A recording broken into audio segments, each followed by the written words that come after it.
What's up, y'all, and welcome to Durag Thoughts. My name is Trevor Went. I'm a visual artist raised in Virginia Beach, Virginia. I make art to challenge perspectives and give hope to the marginalized and oppressed. And we're continuing to rock through for season 2 of Durag Thoughts, which is a podcast space where we talk about topics that challenge perspectives and give hope to the marginalized and oppressed. And we're rocking through my project, the series City of God. And I hope y'all have been paying attention to some of those videos that have dropped. If you have not seen the video for the episode Johnson Street, you should probably pause this and go peep that because you're going to get some spoilers. But I'm excited to talk about some of the themes that kind of surround that track, just have some conversation with one of my homies about it. My conversation partner today is a friend of mine that I met, I guess at this point, it's got to be somewhere between like 6 or 7 years. Like, it's been a while.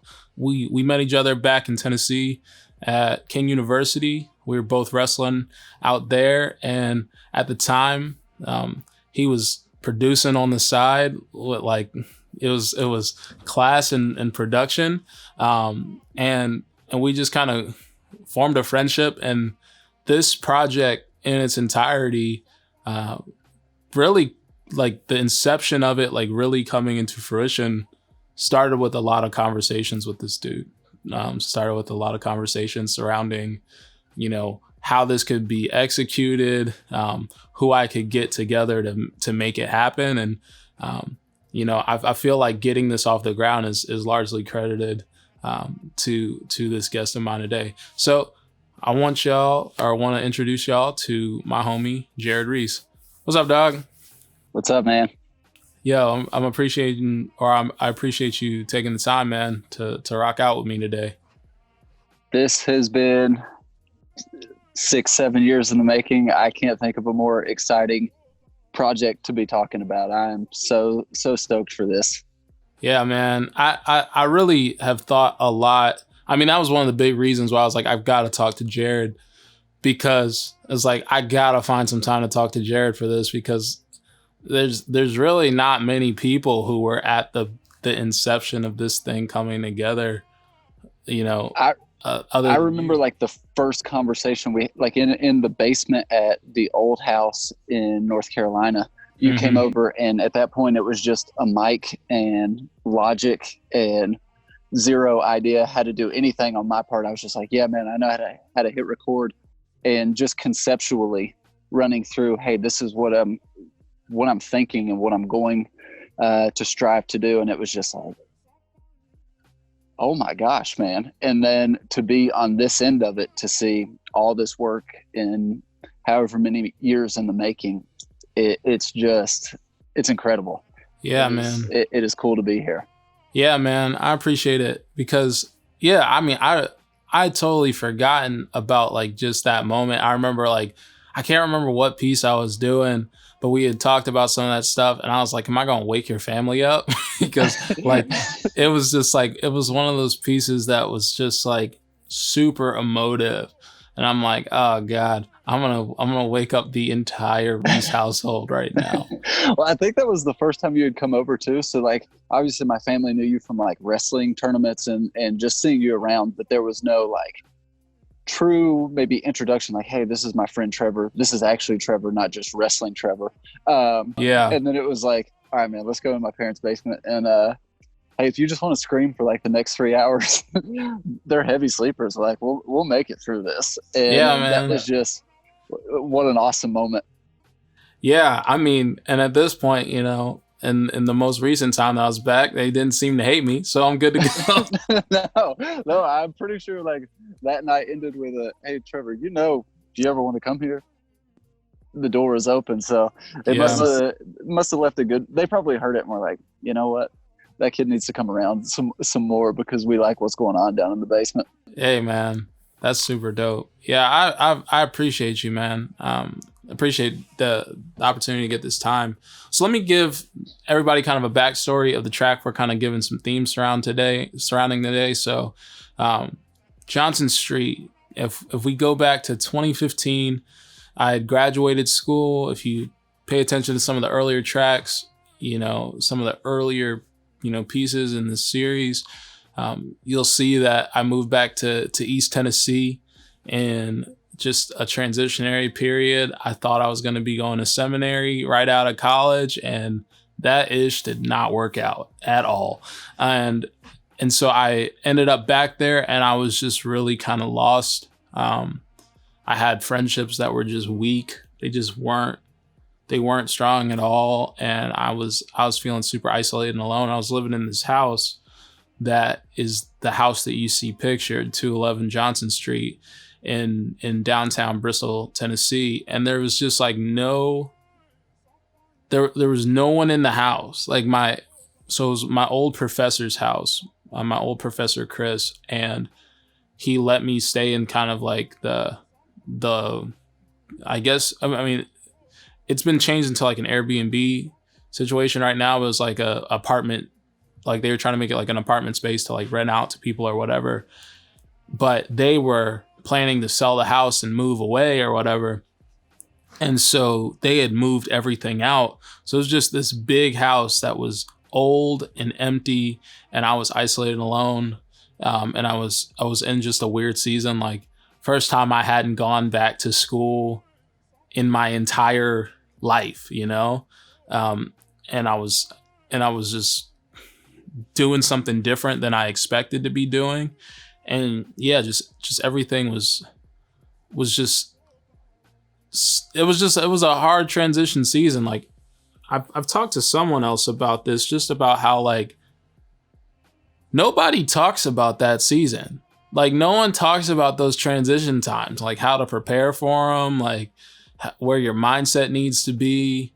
You know, it's all, I mean, we're talking about like college and stuff like that. People just really talk about, you come out of college, you get a job, you do this, that, and the third.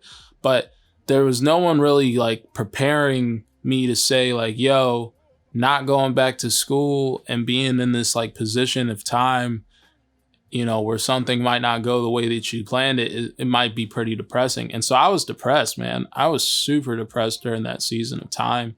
And I was just like, the house was stupid cold. Like, this is an old house. It wasn't insulated well. And I get sick if I'm like cold while I sleep. And so there's like plastic covers over the windows to try to keep the drafts out and stuff. And then, you're heating room by room basically. So I had a space heater that would stay on all night. And I'd like put a blanket over it at times and like just pump it. Like, I had a heated mattress cover, and then I'd also like have like the blanket over top of the space heater sometimes, because I was like, I just need to be warm. Like, I can't wake up cold. And then I'd wake up and then the whole room is cold. And it's like, I don't want to get out of this bed. So yeah, man, like that season, that kind of sets the scene for like living in this spot and what that season really looked like.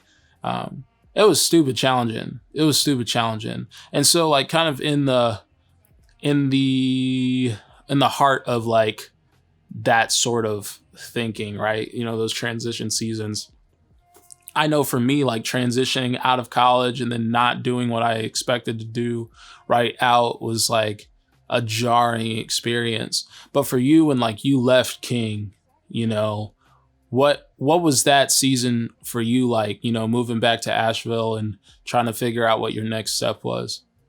Yeah, I'll say similar, just because like, we're at King. So like aside from like our majors were different, but generally speaking, our day-to-day is very similar, right? Like, where we wake up, all right, we don't have practice, or we do have practice in the morning. We go to grab breakfast. We go to class, we hit practice in the afternoon, we hit workouts in the afternoon, whatever. Like, to go for 2 years and sort of just have like this daily routine planned out for you, and all you have to do is show up. Like, it was okay, that's cool. Like, I know exactly where I have to be and what I have to do. And then to move back to Asheville, it was just like, okay, well, this wasn't really where I saw myself ending up. And so it was sort of like, for me, it was like a moment of reflection, in that it was like, what do I do next? What do I want to do? How do I get there? And there was probably like 6 months or so where it was miserable, because I had built friendships and relationships and sort of built a life at King. And then that was just gone. And so it, like, for me, it felt like I was starting over a lot. Because, you know, I've been gone for 2 years. So like old friendships I still had old friends, but they felt like they had deteriorated a little bit, where we weren't that close and we weren't hanging out so much. And so it felt like, okay, now I have to make new friends. I sort of had this community at King, and now I have zero community. So that's sort of the similarity where it was, it just felt like, gosh, I just feel alone, because this life I knew before King didn't quite exist anymore. And this life that I had made at King, it also didn't exist before. So it was like this gray area where I was just walking in the middle, trying to figure out, man, who do I want to be? Who am I? What do I have here? And so it was, you know, transition periods are hard anyway, but for this, it just, like, that season was like a lot of like I said before, like self-reflection, where it was really figuring out who I am and sort of what I wanted that to represent as far as career paths and steps that I'm going to take for the future. And so it was rough. The first 6 months was really rough, because there's a resentment that also built in, because all my friends are still at King. And so I'm in close contact, and they're still living that life that I sort of envisioned for myself. So there was a resentment there, as well as just like a stubbornness to not try and create something new for myself in this new place. But, you know, 6 months go by, and it was like, okay, well, I can keep feeling sorry for myself. Be like, well, it's not fair that my friends are having fun and living my dream, or I can create a new dream and pursue that. And so that's kind of, you know, it took a good little while, but a few kicks in the pants. And I finally started to realize that this is not the end. I just have to keep taking steps forward. Yeah, that's super interesting. And it makes me want to like start breaking down some of the similarities within the track and what you just said, but I'm not going to do it, because I want people to like, I want the track to like live, you know, in its own space, like that, like for people to interpret it the ways that they kind of want. But what you, like, a lot of what you said like really resonated with a lot of what I was going through. I think the difference within our scenarios really was like, you went home and like had this like kind of jarring experience, you know, of like, you know, my friends aren't around, you know, anymore out here, or like, you know, stuff's different. I haven't been around, you know, and I have to figure out like why, like how life looks different. And I've left my community at King. I like, in a sense, the King community for me was like, you know, granted, like people graduated with me, right? You know, and so there was some sense in which like people had left, but at the same time, like people that I still rocked with were still in the area. And so then I came back to the area, and then, but my friendships were like, I was like, I don't have these boxes filled. Like, I can't necessarily rock with folk. And now, and if you think about this too, I was coming off of a time for me where it was like, I walked out of school into one of the highest highs I could get, you know? You getting torn up by mosquitoes or something? Yeah. Bee is chasing me. Sorry. It's all good, cuz. I just had to buy some bug spray because I was getting wrecked by a mosquito, or many mosquitoes. Every time I went out to shoot anything, I was getting destroyed by mosquitoes. But yeah, it's like one of the big differences for me had to deal with like, I was in this situation where like I'd come off this super high, right? Like I got this sponsored road trip, you know, like a lot of folks who heard that I was like trying to pitch this road trip, you know, to these different companies were like, you ain't finna get that. Like, you know, you need to think of something else. And I'm like, watch me. And then I got it. I was like, I got a good story. Like I know how to market this. I know what it's gonna do. And then sure enough, like I didn't pay for that trip. But at the same time, like on that trip, I endured a lot of trauma, and was going through a lot, in just terms of like some of the conversations with my boy that I was on the trip with. Like we were just going through it, because it's already like there's just some stuff that he needed to work through, in terms of just some realities of the world that he didn't understand, of like how life differs between me being a black man and him being a white dude. And some of those spaces were just like real effed up. And so like I was struggling in that capacity, right? And then like all this stuff is kind of falling apart. And so I don't even feel like I was like mentally in a place to be able to handle like that much trauma without support. And so then I was in this like every step that I felt like I was taking forward was also like a drop kick was happening at the same time. And so then it was like, all right, I came back to this area and I had these tensions of like, yo, I know what Bristol, Tennessee is. I know what, like how many Confederate flags I'm finna see. Like I know that this area doesn't have much diversity, and I'm like used to diversity, but I also know that like I've got a job offer that's out here. And so, what does this next step look like? And it just like, there was so much that was like, it was just so much, like there was so much that was still just hitting me in the face, like hitting me in the chest. And it was heavy, man. It was a super difficult season. I didn't even really consider like the timeline of Westward Summer, correct? Yeah. And just like all that momentum. Like I remember there was a moment where like I'm just like not like really, really active on social media. Yeah. And so there was a minute where I think you had just kicked off this Westward Summer. And I remember when 116 like reposted or posted something about it. And I was like, that's Trevor. And me and my brother had this moment where we were like, that's Trevor. Like he is doing this thing. But I never really thought about like the fact that, yes, you did do this thing. And like you were just saying, like, okay, you have these plans to really have just this incredible summer and boom, go straight into this next phase of life. And the rug just keeps getting pulled out from under you, keeps getting pulled out from under you. And when it's time to go home, you're in this huge house by yourself.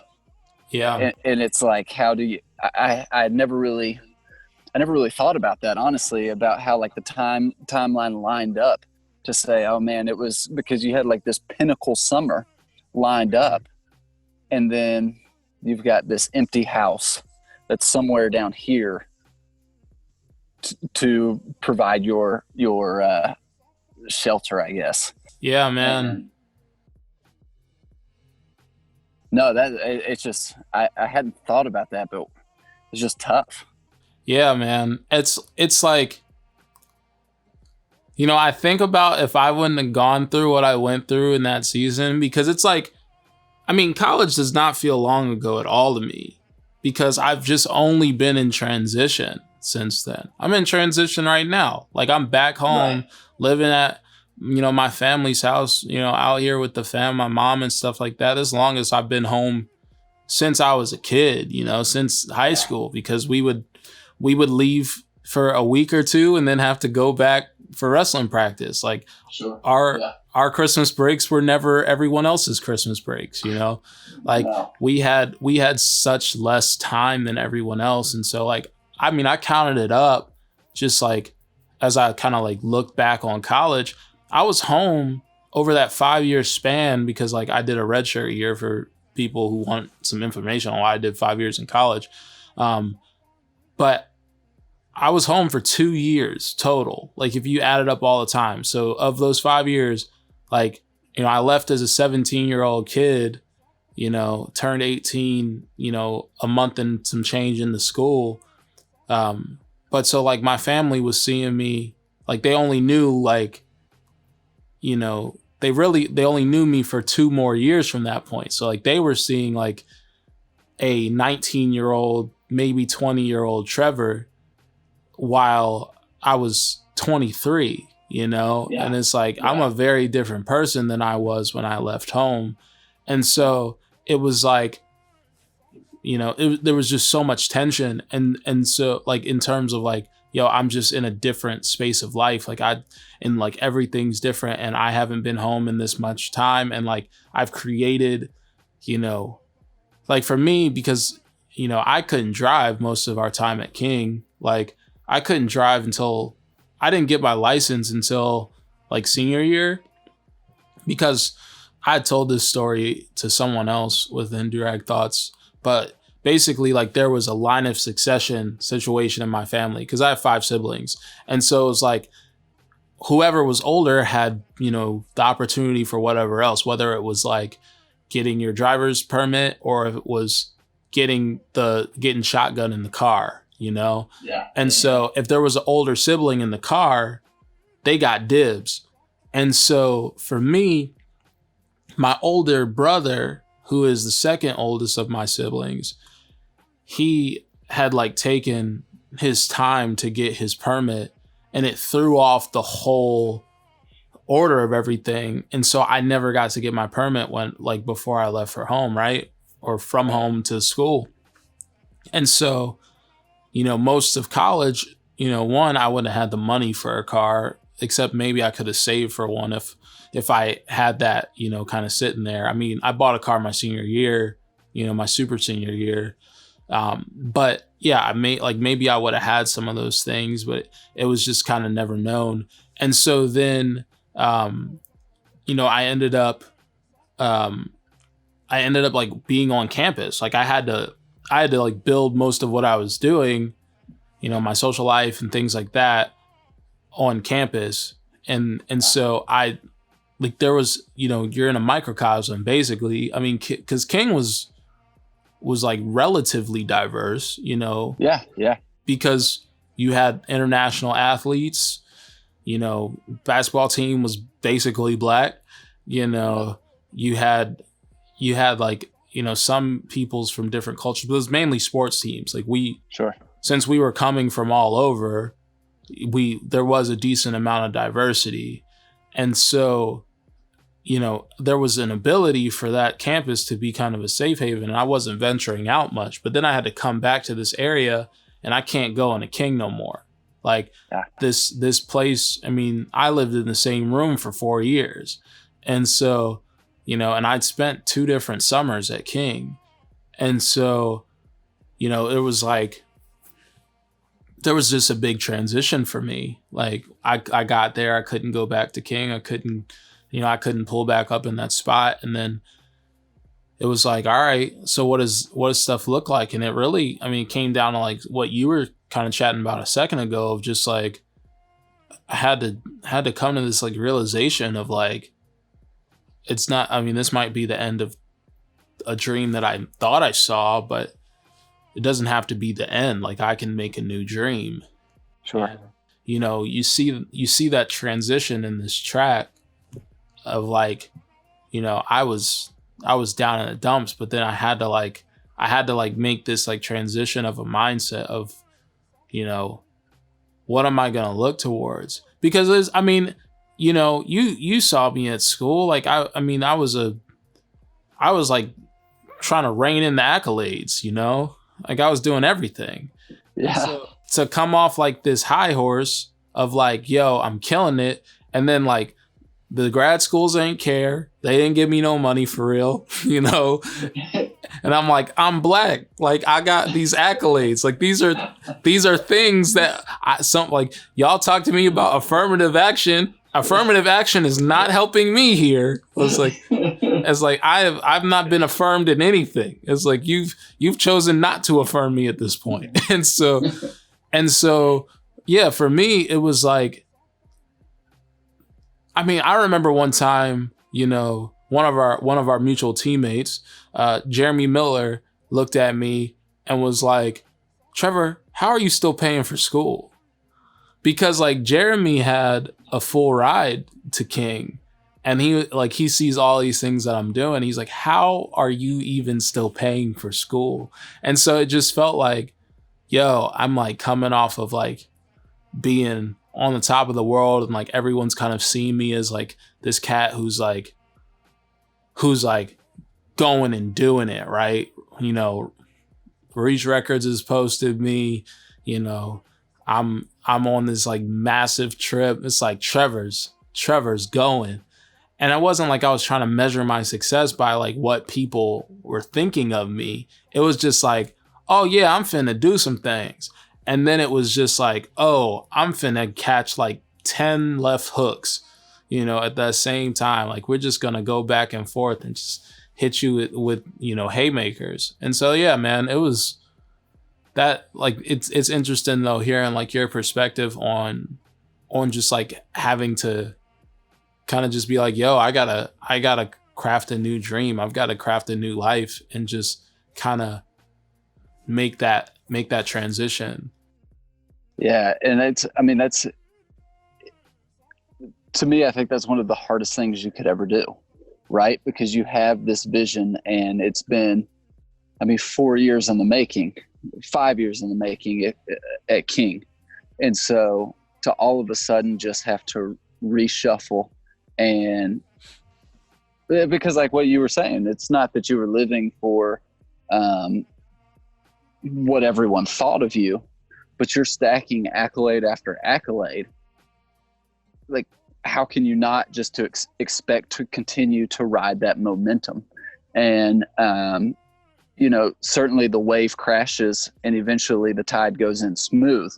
But when you're riding that wave, you never think about the end. And then for all of a sudden, it's like low tide and there are no waves. And it's just like, what do I do? So restructuring those ideas and sort of dreaming and changing that vision is one of the toughest things on the planet, I think, for creatives. Really for everybody, but in this particular time, I think for a creative to say, this is the goal, this is my dream, but I'm going to have to go this way instead of the straight shot I thought I had, is tough. Yeah. It's like, it's that quote, that people will say that, your character is not defined like by how you act when, everything's going well, but it's like how you act when the bottom falls out. Yeah, and so it was like the bottom fell out for me in a way that I never saw coming. And it was like, okay, how do we move? And it like that season for me was like, I gotta make a change. I've gotta figure out like how to kind of reinstill a trajectory, because it was like I hadn't like built up a ton of gear or anything at that point. Like I had some photo equipment and stuff, but I didn't have a bunch of studio lights or anything like that. And so it's like when it came to like trying to like think, okay, what's the next story I'm gonna tell, I couldn't necessarily like wrap my head around that. But in that season, like my project Imago, I had like committed time to like get that out and things like that. And it was like, okay, I've got to set my sights on something else. And in that season, maybe if I never got out of that slump, maybe this project doesn't happen.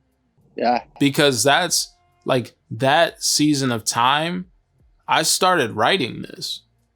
And I started, I'm not going to give everyone the full background because you're going to have to dig for some of that. But like I started writing some of the things that like, the first piece that was written for this project was Wasted Way, which was called Wasted Words at first. And I had that written like I'm pretty sure in 2015. It was either 2015 or early 2016. Like, and I might have made a couple of adjustments to it since, but like most of the body of that piece is like what it is today. And it's like, it's one of those things, like me and my brother, I'm trying to think like where, I guess it'll be in the next episode of Durag Thoughts that people will see. It'll talk about some of the vision casting and stuff, with me and my brother. But one of the things that I've thought about in our conversations is like, he's talked to me about just like the time that it takes to produce a solid work. And for me, you've known me long enough to know that I'm like, I think big projects. Like I don't really care about, let me get a bunch of Instagram followers from doing the trendy photo thing. Like I tell people all the time, like if I really cared about like followers being the thing, I'd take a bunch of pictures of sunsets, or I'd take a bunch of pictures of like really attractive women without much clothing on. Like, and it's like, but that's not what I'm trying to do, and it's not what I stand for. Not that there aren't, people who are taking incredible, nature pictures and stuff, go for it. That's right. That's you. But like for me, I just sit in this pocket a little bit different. Like, even YouTube, it's always like I'm averse to the term content creator. I don't like it because it just feels like fast foody to me. Like, yeah. It's like even when people are like, yo, I love your content. Like I appreciate the support or whatever, but like at the same time, I'm like trying to make something that's deeper than that. Like, I put on my stories before, like more art, less content. Like, cause I just think like, especially with photo and stuff these days, like people are trying to like fast food it and just try to, use it as a come up. And I'm like, I just believe in art a lot. And so I want, art to be, what I produce, what I make, like what comes together. Right. And so, when it came to this project, it was just like, there's a reality that like stuff takes time, like it takes, it took you time to craft, your fin projects, right? It takes like, it took way longer for me to craft this than I thought it did. But I think about like a record like Kendrick Lamar's like Good Kid, Mad City, right? Kendrick knew he was going to write that album for a hot minute. Like he knew that was his first album. It just took a bunch of EPs and things like that to get to the point of that and to be able to produce it the way that he wanted. Now, it probably blew his mind and expectations from what he thought he was going to do as a kid, because he probably never imagined that Dr. Dre would be, so heavily a part of the whole project. But at the same time, it took him an extended amount of time to execute, the project that he envisioned. And I think for me, I mean, my brother said to me, and y'all will hear this in the next episode, he was like, yo, if you would have told yourself like 5 years ago it was going to take you 5 years to get this project out, like what would you have done? I was like, I'd be pissed. Like, I feel like that was not what I was aiming for. But at the same time, it was like, even getting over the humps of like some of the stuff we chatted about for the first place of like, I mean, I didn't know how to get a project done. I didn't have a mic. Like, you were making music in the dorms, and I never like went over for that because that wasn't something that I was thinking about. Like, I wasn't thinking about like, how do I make a project that, even when it comes to like making a film, right? Like, into what this thing really sits within. It's like this series, like this filmic series. Even at King, like, I mean, I was taking some video classes, but I didn't have anywhere near the knowledge that I have right now. So like, I didn't even have the framework to hold this vision. And so now here we are, this project that I dreamed up as a 23-year-old and then developed over the next, 3-4 years. It was like I developed it over the next like 3-ish years, maybe like closer to 4, and then like has been in production for the last 2. It's just like, it's nuts, man. It's nuts. And like, to think about Johnson Street, right? Mm-hmm. Like that moment, and to say, what we were just talking about, like when you're at Johnson Street, there's 2 choices you can make. You can wallow in that, so we'll call it self-pity, because I can't think of it, not that it's self-pity, but just sort of that moment where it's like, oh gosh, this is not how it was supposed to go. So you can stay in that moment, or you can create City of God.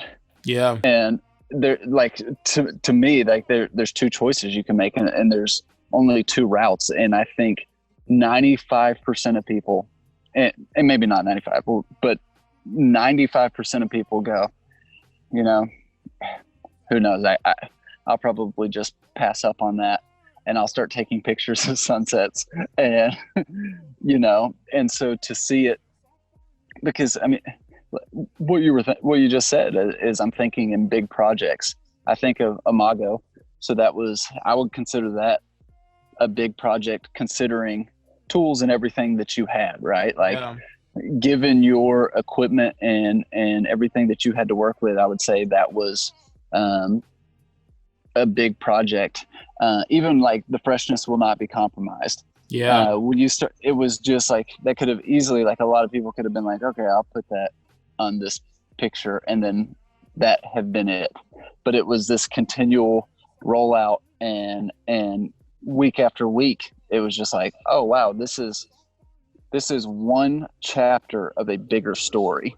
And I think that's one of the things that's most admirable. Like when I can remember we were making Finn, and I was throwing around some ideas to you about some spoken word stuff, and was kind of picking your brain about, hey, what do you think about this? What do you think about this? And you told me, and I will never forget, you were like, be patient.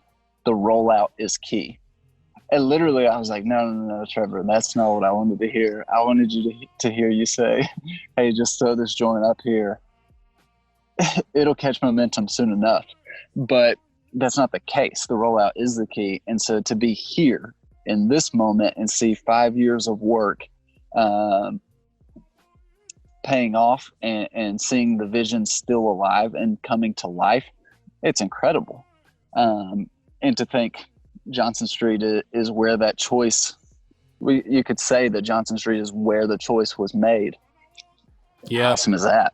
Yeah, man. There's like a photo, because this is how I know that this was an inception within that winter, was because so Johnson Street's first track name was 211.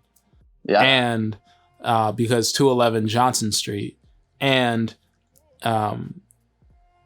there's a photo that I had shot on my phone that I've got to find. I hope I have it somewhere. But it was back when I was using a lot of like the app Over to do like graphic stuff on top of my photos in the phone. And I had made an Instagram post, and somebody who cares enough can go back and scroll through my feed and find it if it's still there, because I might have archived it. But in this post, right, I like have a picture of the house and it's snowing and stuff. And then I had said something about how, like, about the project, like this project that I was working on or something. And I was like, but I'll let you know about this at a later date or something. Like I had like said that I'm going to drop this thing and I'm going to let you know at a later date. And, unbeknownst to me in that season of life, in 2015 or whatever, like, it was going to take until this point to get here. But one of the things that I'd be interested in hearing your thoughts on would be, you said that in that season of life, that 6 months for you, after coming back home, that it took a couple kicks in the pants for you, to kind of get, your head wrapped around, like, I've got to make a new dream. Like, what did that look like? Like, were there people in your life who were like, yo, Jared, get it together, or like, here's some directions that you can think about? Like, what did that look like for you actually? Yeah. So there was, like I said, like as far as relationships that I had here, like aside from my parents, um, there was nobody really sinking a whole lot into me. Um, and just like some background, like I didn't say, okay, King, that was fun. I got like a paper that said, hey, you can't keep continuing doing the things you're doing and expect us to help you out. So we're no longer giving you money. And I couldn't afford it. And so it was just like back home. And so I was working full-time landscaping. And I worked with good guys, but the job itself just sucked. And so like part of the reason that was was heavily involved in the party scene. And so that was home to me, where it was like, okay, I can just drink until I pass out, or somebody pulls me out of the party and we can go home. That's cool with me. I no longer had that. And those sorts of things like sort of caught up with me. Had some hard conversations with parents, and my boss also was like an old youth leader. And so he still sort of had that, I'm going to sink into Jared. And so this was the first time that with my parents and my boss, and then started mending old friendships, I started having people that were sinking into me and sort of speaking these wisdoms that I had just kicked out the window because I didn't care. And I was just trying to convince myself that landscaping is it, whatever. In 60 years, I'll be dead anyway. So what's it matter if I'm a landscaper, this dude over here doing this? Like, I'll just continue doing my own thing on the side, and it is what it is. But particularly for me, because me and my dad have like a similar life story where it was just like bad decision, bad decision, bad decision, bad decision. Hey, you can't keep making these and expect good. He and my mom really started pouring into me, and just kind of checking me as well. Like, hey, I was 24 at that time. And so it was 23 or 24. It was like, what are you doing? Like, is this what you want in life? Because if it is, great, we'll support that. But I don't think it is. And so had a few more people that were sort of just like, hey man, you don't have to just be this because this thing didn't work out. Like, if you want to do something, you can still do it. Stop just feeling sorry for yourself in this moment because you don't want to own up to your actions. And so it was like a lot of checks as far as like, hey, yeah, we're not going to just like coddle the fact that you made really poor decisions and kind of kick those under the rug and pretend they don't exist. They do exist. They're the reason you got here. What is you're a one good decision away from bouncing back. And I'll never forget, like, my dad. So when I got that letter, he was talking to me, and the thing that he told me is, and like, he was obviously pretty disappointed. Like, I come from a wrestling family, so I'm living out this dream of wrestling, and everybody's pumped up, and I'm wrestling with my brother at King. We're at the same school, like going to tournaments. It's awesome. So he was disappointed, but he was never like mad. Like, I'm not mad, I'm just disappointed. But that's kind of the moment I was in. And what he told me sometimes is, sometimes you have to hit rock bottom to figure out which way is up. And that was sort of like the turning point for me, was, okay, I'm rock bottom right here. Like, I wouldn't say alcohol dependent, but I would definitely say alcohol affluent, where that's what I wanted to do as sort of like a coping mechanism, and as well as just sort of this key to social ability. And so I was at this moment working a job that I hated back home when I didn't want to be home, with no degree, no longer wrestling, no longer in this social scene that I had cultivated over the last couple of years, no longer comfortable with who I am in my own skin. That's rock bottom. but at least now I know which way is up. And so after that, man, it was like I started going to a local church, and I had, it was still really hard for me to build community there, because in my eyes, it was like, oh, these are like Pharisees. You know what I mean? Like, no thanks. Like, I'm still not there yet, but like they were like legalistic, or they were like people who were gonna just give you a bunch of rules rather than like yes, the heart to something. Yes. And that like, that's legit. Like the thought that I had was like, okay, man, I don't really want to come here so that you can just tell me everything I'm doing is wrong, and sort of like create this caste system with sins. I know that I'm at the top of the totem pole. Like, I don't need your judgment and all these things. And what happened is people just started caring for me and loving me and praying for me. And that was really, I felt undeserving, but overwhelmed at the same time, because I knew that these people were caring for me and loving for me, and I didn't understand why. But I was really encouraged by the fact that somebody could set aside all the baggage that I'd been carrying around and just encourage and pray and sort of speak wisdom over me. And so it was it was probably like a year and a half after getting out of King that it was like really started coming into my own. There was like the first 6 months I sort of realized, okay, I've got to do something. The next 6 months, it was like sort of just filling it out, testing the water. And then the next 6 months, it was like, man, I found community here. I found people that are going to challenge me, that are going to check me on the bullcrap that I'm bringing around. And they're going to pray over me and hope for the best for me, and really encourage me to be this version that I had worked really hard at pretending didn't exist, because I was just comfortable being whatever. And so it was, I owe it a lot to, honestly, mostly my parents and my brother, who just, they, in my opinion, it would have been easy to say, yeah, man, just figure it out, and sort of left it at that, but they didn't. They kind of just guided me along, and in doing that, other relationships and different communities were built around me, and people just sort of gave me the shove up that I needed. Yeah, man. I remember that season a little bit, just in kind of the transition for you, because I remember like you hit me up, and I can't remember if it was a text or whatever, but I remember like you hit me up and you were like, yo, like, Trevor, you were saying something just like, I felt like I was missing something in my life, and I found out that like what I've, been missing is Jesus. And I just remember like this big kind of like transition for you within that space of time.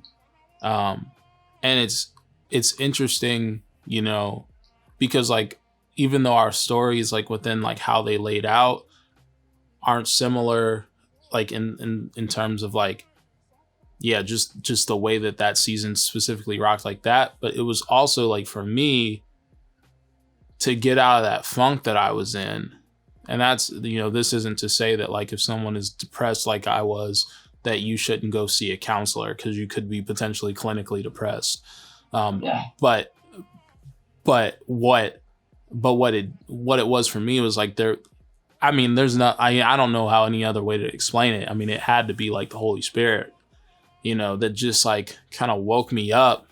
It was just like, yo, you can either like sulk in this, or you can be like, yo, this sucks right now, but what are the upsides of this? Like, for me, it was like, all right, well, my friendships suck. I got more time to work on my art. Like, and that was part of the mindset that I had to kind of like rock through and really kind of take in, because it was like, yo, I mean, everything's not A1 right now, and I can't act like it is, but I can make the best of this situation and kind of craft what this next vision is going to look like. Because like, I knew what Imago was, and I knew what I had executed there, but I didn't have like a vision of like I was still trying to figure out who I was as an artist, because like for those who don't know what a college wrestling program's like or a college athletic program's like,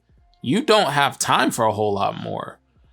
You're like Jared said at the beginning of this conversation, like we would like wake up, we'd have practice, we might have 2-a-days, and then we might also have a lift during the day. So we have 3 workouts in a single day, plus homework, whatever else.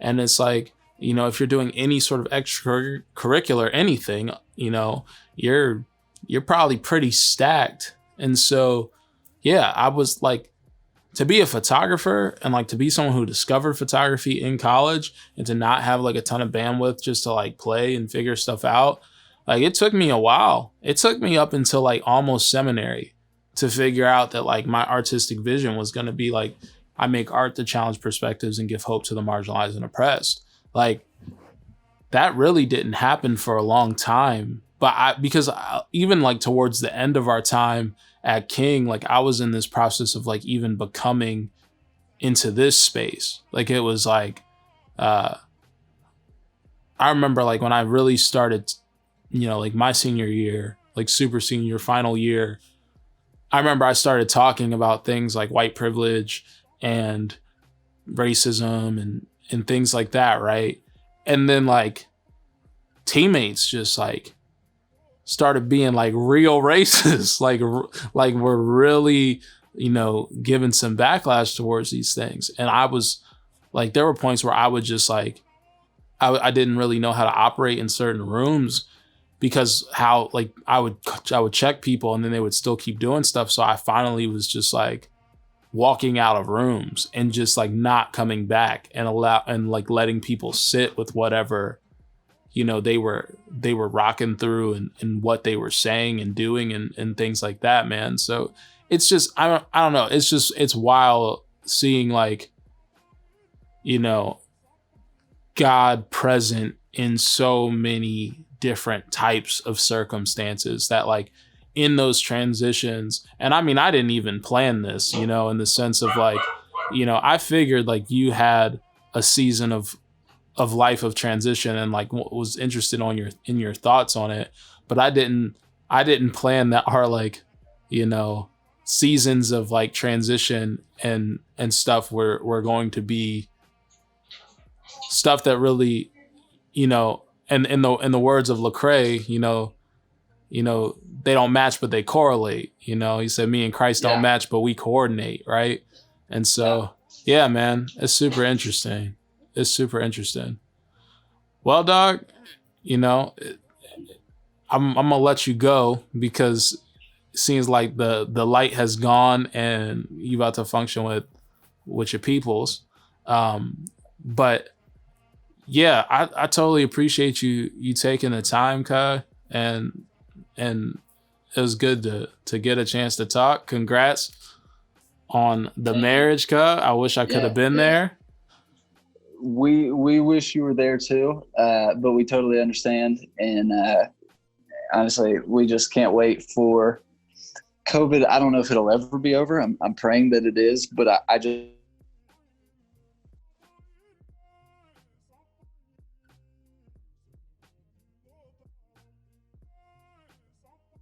Of course, the internet jogs at the tail end of your internet jumped. I guess it was my internet. My internet does these spikes at some points. But you were saying you don't know if COVID's ever going to be done. But yeah, I don't know if it'll ever be over. But I do hope it calms down enough to where we can get together soon. And man, I can't thank you enough for letting me be a part of this.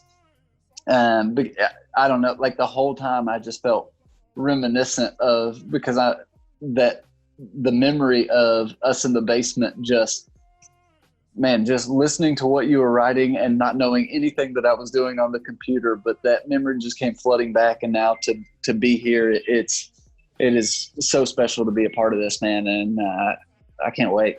Till it comes out. Yeah, dog. I for real, I'd forgotten about like that basement situation too. Cause like, I remember like us going to shoot Finn and things like that, but I had just not like that memory wasn't particularly just sitting on the top of my brain. But as I've been rolling this out and like really like, you know, even as I was like making my plan of everyone I wanted to talk to, I was like, man, I have to talk to Jared. Like I've got to talk to Jared. Like, and I know this is a tight season, you know, but I'm really glad that you got the time. So yeah, man, thank you again, dude. It was a pleasure and an honor, and yeah, I appreciate it. Dope. Appreciate you, dog. All right, let me close this out for the peoples. Appreciate y'all for watching Durag Thoughts today, listening to Durag Thoughts, whatever you're doing. And tune in on Monday to see the next episode in the series, and tune in a week from today to listen to the next episode of Durag Thoughts, where, like I already told y'all earlier, gave you the preview that I'll be chatting with my older brother, Aaron, and I'll catch y'all on the flip. Be easy, be safe. Peace.